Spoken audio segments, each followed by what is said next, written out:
दरिंदगी दिखाते हो रे मादर चोद। हर कला में निपुण है हम सब, समझे ना।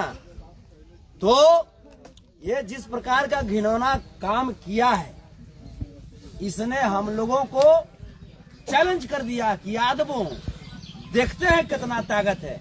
भगिना की साला एक पोस्ट किया है, अभी तो फिल्म है, ट्रेलर पूरा बाकी है। केहू के ना दाल गली है, भूमिहारन के राज चली। हाँ, भूमिहारन के बहिन के बुर में आग लगी। अब क्लियर कट ऑफ कह रहे हैं, अगर उसने भूमिहार शब्द का यूज किया तब हम भूमिहार शब्द का यूज नहीं कर रहे थे। एक आदमी को लेकर के पूरा समाज को कहे तो वो क्यों बोल रहा था कि भूमिहारन का राज चली?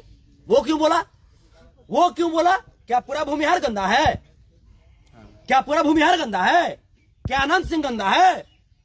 अनंत सिंह जब जीते थे तो हमने भी बधाई दिया था, अनंत को जीत की अनंत शुभकामनाएं। तो पूरा भूमिहार को नहीं कहे, और नहीं तो जब पूरा भूमिहार के कहेगा तो हम भी पूरा भूमिहार के माई चोदेंगे, समझे? मैंने इस तरह का घटना को बढ़ावा मत दे। इस तरह घटना का बढ़ावा देगा तो उसका काल मंडराएगा।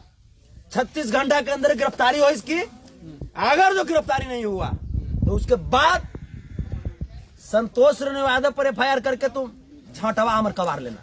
जोरे बहिन चोट फांसी पर लटका दिया हमरा साले। जब समाजा में नहीं रहेगा तो हम रहे क्या करेंगे? क्या करेंगे रह करके? डुगडुगी बजाएंगे, उतरी लेंगे हम हैं? अपने बच्चों को हम पैदा करके 20 साल करेंगे उसका शिकार खेलने के लिए। अपनी बेटियों को हम तैयार करेंगे उसका हवस मिटाने के लिए मादरचोद का है। दर्द और पीड़ा है अंदर, और ये दर्द और पीड़ा